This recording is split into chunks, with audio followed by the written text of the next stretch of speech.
وما أبرئ نفسي إن النفس لأمارة بالسوء إلا ما رحم ربي إن ربي غفور رحيم. وقال الملك ائتوني به أستخلصه لنفسي فلما كلمه قال إنك اليوم لدينا مكين أمين. قال اجعلني على خزائن الأرض إني حفيظ عليم. وكذلك مكنا ليوسف في الأرض يتبوأ منها حيث يشاء نصيب برحمتنا من نشاء ولا نضيع أجر المحسنين. ولأجر الآخرة خير للذين آمنوا وكانوا يتقون. وجاء إخوة يوسف فدخلوا عليه فعرفهم وهم له منكرون. ولما جهزهم بجهازهم قال ائتوني بأخ لكم من أبيكم ألا ترون أني أوفي الكيل وأنا خير المنزلين فإن لم تأتوني به فلا كيل لكم عندي ولا تقربون. قالوا سنراود عنه أباه وإنا لفاعلون. وقال لفتيانه اجعلوا بضاعتهم في رحالهم لعلهم يعرفونها إذا انقلبوا إلى أهلهم لعلهم يرجعون. فلما رجعوا إلى أبيهم قالوا يا أبانا منع منا الكيل فأرسل معنا أخانا نكتل وإنا له لحافظون. قال هل آمنكم عليه إلا كما أمنتكم على أخيه من قبل فالله خير حافظا وهو أرحم الراحمين. ولما فتحوا متاعهم وجدوا بضاعتهم ردت إليهم قالوا يا أبانا ما نبغي هذه بضاعتنا ردت إلينا ونمير أهلنا ونحفظ أخانا ونزداد كيل بعير ذلك كيل يسير. قال لن أرسله معكم حتى تؤتوني موثقا من الله لتأتونني به إلا أن يحاط بكم. فلما آتوه موثقهم قال الله على ما نقول وكيل. وقال يا بني لا تدخلوا من باب واحد وادخلوا من أبواب متفرقة وما أغني عنكم من الله من شيء إن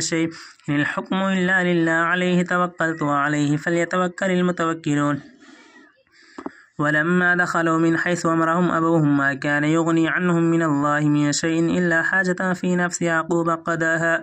وإنه لذو علم لما علمناه ولكن أكثر الناس لا يعلمون. ولما دخلوا على يوسف آوى إليه أخاه قال إني أنا أخوك فلا تبتئس بما كانوا يعملون. فلما جهزهم بجهازهم جعل السقاية في رحل أخيه ثم أذن مؤذن أيها العير إنكم لسارقون. قالوا وأقبلوا عليهم ماذا تفقدون قالوا نفقد صواع الملك ولمن جاء به حمل بعير وأنا به زعيم. قالوا تالله لقد علمتم ما جئنا لنفسد في الأرض وما كنا سارقين. قالوا فما جزاؤه إن كنتم كاذبين. قالوا جزاؤه من وجد في رحله فهو جزاؤه كذلك نجزي الظالمين. فبدأ بأوعيتهم قبل وعاء أخيه ثم استخرجها من وعاء أخيه كذلك كدنا ليوسف ما كان ليأخذ أخاه في دين الملك إلا أن يشاء الله نرفع درجات من نشاء وفوق كل ذي علم أليم. قالوا إن يسرق فقد سرق أخ له من قبل فأسرها يوسف في نفسه ولم يبدها لهم قال أنتم شر مكانا والله أعلم بما تصفون. قالوا يا أيها العزيز إن له أبا شيخا كبيرا فخذ أحدنا مكانه إنا نراك من المحسنين. قال معاذ الله أن نأخذ إلا من وجدنا متاعنا عنده إنا إذا لظالمون. فلما استيئسوا منه خلصوا نجيا قال كبيرهم ألم تعلموا أن أباكم قد أخذ عليكم موثقا من الله ومن قبل ما فرطتم في يوسف فلن أبرح الأرض حتى يأذن لي أبي أو يحكم الله لي وهو خير الحاكمين. ارجعوا إلى أبيكم فقولوا يا أبانا إن ابنك سرق وما شهدنا إلا بما علمنا وما كنا للغيب حافظين. واسأل القرية التي كنا فيها والعير التي أقبلنا فيها وإنا لصادقون قال بل سولت لكم أنفسكم أمرا فصبر جميل عسى الله أن يأتيني بهم جميعا إنه هو العليم الحكيم وتولى عنهم وقال يا أسفا على يوسف وابيضت عيناه من الحزن فهو كظيم قالوا تالله تفتأ تذكر يوسف حتى تكون حرزا أو تكون من الهالكين قال إنما أشكو بثي وحزني إلى الله وأعلم من الله ما لا تعلمون يا بني يذهبوا فتحسسوا من يوسف وأخيه ولا تيأسوا من روح الله إنه لا ييأس من روح الله إلا القوم الكافرون فلما دخلوا عليه قالوا يا أيها العزيز مسنا وأهلنا الضر وجئنا ببضاعة مزجاة فأوف لنا الكيل وتصدق علينا إن الله يجزي المتصدقين قال هل علمتم ما فعلتم بيوسف وأخيه إذا أنتم جاهلون قالوا أئنك لأنت يوسف قال أنا يوسف وهذا أخي قد من الله علينا إنه من يتق ويصبر فإن الله لا يضيع أجر المحسنين قالوا تالله لقد آثرك الله علينا وإن كنا لخاطئين قال لا تثريب عليكم اليوم يغفر الله لكم وهو أرحم الراحمين اذهبوا بقميصي هذا فالقوه على وجهه بيأت بصيرا وأتوني بأهلكم أجمعين ولما فصلت العير قال أبوهم إني لأجد ريح يوسف لولا أن تفندون قالوا تالله إنك لفي ضلالك القديم فلما أن جاء البشير ألقاه على وجهه فارتد بصيرا قال ألم قل لكم إني أعلم من الله ما لا تعلمون قالوا يا أبانا استغفر لنا ذنوبنا إنا كنا خاطئين قال سوف أستغفر لكم ربي إنه هو الغفور الرحيم فلما دخلوا على يوسف آوى إليه أبويه وقال ادخلوا مصر إن شاء الله آمنين ورفع أبويه على الأرش وخروا له سجدا وقال يا أبت هذا تأويل رؤياي من قبل قد جعلها ربي حقا وقد أحسن بي إذ أخرجني من السجن وجاء بكم من البدو من بعد أن نزغ الشيطان بيني وبين إخوتي إن ربي لطيف لما يشاء إنه هو العليم الحكيم رب قد آتيتني من الملك وعلمتني من تأويل الأحاديث فاطر السماوات والأرض أنت وليي في الدنيا والآخرة توفني مسلما والحقني بالصالحين ذلك من أنباء الغيب نوحيه إليك وما كنت لديهم إذا جمعوا أمرهم وهم يمكرون وما أكثر الناس ولو حرصت بمؤمنين وما تسألهم عليه من أجر إن هو إلا ذكر للعالمين وكأي من آت في السماوات والأرض يمرون عليها ومعنها معرضون وما يؤمن أكثرهم بالله إلا وهم مشركون أما أفامنوا أن تأتيهم غاشية من عذاب الله وتأتيهم الساعة بغتة وهم لا يشعرون قل هذه سبيل أدعو إلى الله على بصيرة أنا ومن اتبعني وسبحان الله وما أنا من المشركين وما أرسلنا من قبلك إلا رجالا نوحي إليهم من أهل القرى أفلم يسيروا في الأرض فينظروا كيف كان عاقبة الذين من قبلهم وللدار الآخرة خير للذين اتقوا فلا تعقلون حتى إذا استيأس الرسل وظنوا أنهم قد كذبوا جاءهم نصرنا فنجي من نشاء ولا يرد بأسنا عن القوم المجرمين لقد كان في قصصهم عبرة لأولي الألباب ما كان حديثا يفترى ولكن تصديق الذي بين يديه وتفصيل كل شيء ورحمة لقوم يؤمنون بسم الله الرحمن الرحيم ألف لام ميم را تلك آيات الكتاب الذي أنزل إليك من ربك الحق ولكن أكثر الناس لا يؤمنون الله الذي رفع السماوات بغير أمد ترونها ثم استوى على الأرش وسخر الشمس والقمر كل يجري لأجل مسمى يدبر الأمر يفصل الآيات لعلكم بلقاء ربكم توقنون وهو الذي مد الأرض وجعل فيها رواسي وأنهارا ومن كل الثمرات جعل فيها زوجين اثنين يغشي الليل النهار إن في ذلك لآيات لقوم يتفكرون وفي الأرض قطع متجاورات وجنات من أعناب وزرع ونخيل سنوان وغير سنوان يسقى بماء واحد ونفضل بعضها على بعض في الأكل إن في ذلك لآيات لقوم يعقلون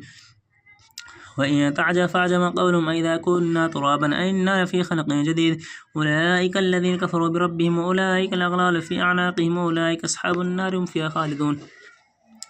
ويستعجلونك بالسيئة قبل الحسنات وقد خلت من قبلهم المثلات وإن ربك لذو مغفرة للناس على ظلمهم وإن ربك لشديد العقاب. ويقول الذين كفروا لولا أنزل عليه آية من ربه إنما أنت منذر ولكل قوم هاد. الله يعلم ما تحمل كل أنثى وما تغيض الأرحام وما تزداد وكل شيء عنده بمقدار. عالم الغيب والشهادة الكبير المتعال سواء منكم من أسر القول ومن جهر به ومن هو مستخف بالليل وسارب بالنهار له معقبات من بين يديه ومن خلفه يحفظونه من أمر الله إن الله لا يغير ما بقوم حتى يغيروا ما بأنفسهم وإذا أراد الله بقوم سوءا فلا مرد له وما لهم من دونه من وال. هو الذي يريكم البرق خوفا وطمعا وينشئ الثاب الثقال ويسبح الرعد بحمده والملائكة من خيفته ويرسل الصواعق فيصيب بها من يشاء وهم يجادلون في الله وهو شديد المحال. له دعوة الحق والذين يدعون من دونه لا يستجيبون لهم بشيء إلا كباسط كفيه للماء ليبلغ فاه وما هو ببالغه وما دعاء الكافرين إلا في ضلال. ولله يسجد ما في السماوات والأرض طوعا وكرها وظلالهم بالغدو والآصال قل من رب السماوات والأرض قل الله قل فاتخذتم من دونه أولياء لا يملكون لأنفسهم نفعا ولا ضرا قل هل يستوي الأعمى والبصير أم هل تستوي الظلمات والنور أم جعلوا لله شركاء خلقوا خلقه فتشابه الخلق عليهم قل الله خالق كل شيء وهو الواحد القهار. أنزل من السماء ماء فسالت أودية بقدرها فاحتمل السائل زبدا رابيا ومما يوقدون عليه في النار ابتغاء حلية ومتاع زبد مثله كذلك يضرب الله الحق والباطل فأما الزبد فيذهب جفاء وأما ما ينفع الناس فيمكث في الأرض كذلك يضرب الله الأمثال للذين استجابوا لربهم الحسنى والذين لم يستجيبوا له لو أن لهم ما في الأرض جميعا مثله ما افتدوا به أولئك لهم سوء الحساب ومأواهم جهنم وبئس المهاد. أفمن يعلم أن ما أنزل إليك من ربك الحق كمن هو أعمى إنما يتذكر أولو الألباب الذين يوفون بعهد الله ولا ينقضون الميثاق والذين يصلون ما أمر الله به أن يوصل ويخشون ربهم ويخافون سوء الحساب. والذين صبروا ابتغاء وجه ربهم وأقاموا الصلاة وأنفقوا مما رزقناهم سرا وعلانية ويدرعون بالحسنة السيئة أولئك لهم عقبى الدار جنات عدن يدخلونها من صلح من آبائهم وأزواجهم وذرياتهم الملائكة يدخلون عليهم من كل باب سلام عليكم بما صبرتم فنعم عقبى الدار. والذين ينقضون عهد الله من بعد ميثاقه ويقطعون ما أمر الله به أن يوصل يفسدون في الأرض أولئك لهم اللعنة ولهم سوء الدار. الله يبسط الرزق لمن يشاء ويقدر فرحوا بالحياة الدنيا وما الحياة الدنيا في الآخرة إلا متاع. ويقول الذين كفروا لولا أنزل عليه آية من ربه قل إن الله يذل من يشاء ويهدي إليه من أناب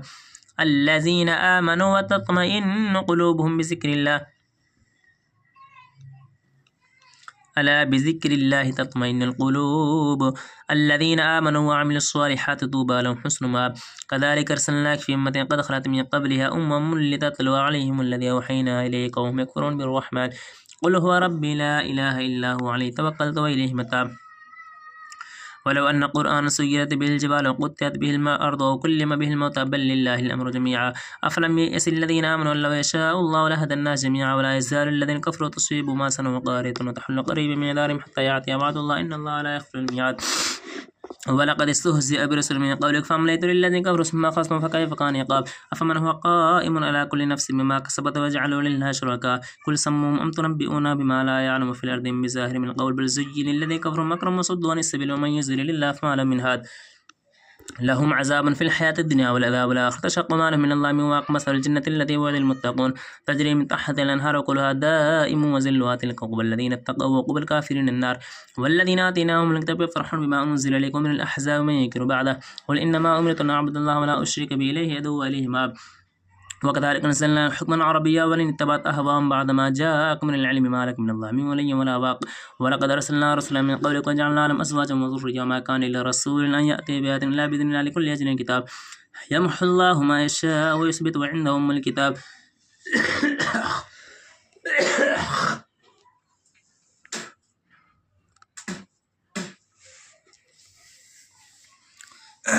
सॉरी दोस्तों,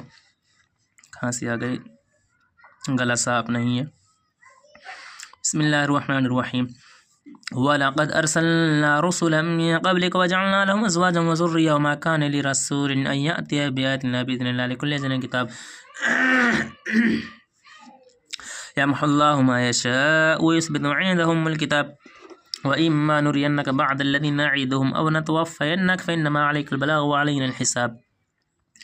أولم يروا أننا نأتي الأرض ننقصها من أطرافها والله يحكم لا معقب لحكمه وهو سريع الحساب وقد مكر الذين من قبلهم فلله المكر جميعا يعلم ما تكسب كل نفس وسيعلم الكفار لمن مقدر ويقول الذين كفروا لست مرسلا قل كفى بالله شهيدا بيني وبينكم من عنده من الكتاب بسم الله الرحمن الرحيم ألف لام را كتاب أنزلناه إليك لتخرج الناس من الظلمات إلى النور بإذن ربهم إلى صراط العزيز الحميد الذي له ما في السماوات وما في الأرض وويل للكافرين من عذاب شديد الذين يستكبرون الحياة الدنيا على الآخرة ويصدون عن سبيل الله يبغون عوجا أولئك في ضلال بعيد وما أرسلنا من رسول إلا بلسان قومه ليبين لهم فيضل الله من يشاء ويهدي من يشاء وهو العزيز الحكيم ولقد أرسلنا موسى بآياتنا أن أخرج قومك من الظلمات إلى النور وذكرهم بأيام الله إن في ذلك لآيات لكل صبار شكور وإذ قال موسى لقومه اذكروا نعمة الله عليكم إذ جاءكم آل فرعون يسومونكم سوء العذاب ويذبحون أبناءكم ويستحيون نساءكم وفي ذلكم بلاء من ربكم عظيم وإذ تأذن ربكم لئن شكرتم لأزيدنكم ولئن كفرتم إن عذابي لشديد وقال موسى إن تكفروا أنتم ومن وما في الأرض جميعا فإن الله لغني حميد ألم يأتكم نبأ الذين من قبلكم قوم نوح وعاد وثمود والذين من بعدهم لا يعلم إلا الله جاءتهم رسل بالبينات فردوا أيديهم في أفواههم قالوا إنا كفرنا بما أرسلتم به وإننا في الشك ما تدعوننا إليه مريب قالت رسلهم أفي الله شك فاطر السماوات والأرض يدعوكم ليغفر لكم من ذنوبكم ويؤخركم أجرا مسمى قالوا إن أنتم لا بشر مثلنا تريدون أن تصدونا عما كان يعبد آباؤنا فأتونا بسلطان مبين قالت لهم رسلهم نحن لا بشر مثلكم ولكن الله يمن على من يشاء من عباده ما كان لنا أن يأتيكم بسلطان إلا بإذن الله وعلى الله فليتوكل المؤمنون وما لنا ألا نتوكل على الله وقد هدانا سبلنا ولنصبرن على ما زيتمونا وعلى الله فليتوكل المتوكلون وقال الذين كفروا لرسولهم لنخرجنكم من أرضنا وتعودن في ملتنا فأوحى إليهم ربهم لنهلكن الظالمين ولنسكننكم الأرض من بعد ذلك نخاف مقام خاف عيد واستفتحوا وخاب كل جبار عنيد من ورائه جهنم يسقى من ماء شديد يتجرعه ولا يكاد يسيغ ويأتيه الموت من كل مكان وما هو ميت ومن ورائه عذاب غليظ مثل الذين كفروا بربهم أعمالهم كرماد اشتدت به الريح في يوم عاصف لا يقدرون مما كسبوا ولا شيء ذلك هو الضلال البعيد ألم تر أن الله خلق السماوات والأرض بالحق إن يشاء يذهبكم ويأتي بخلق جديد ما ذلك على الله بعزيز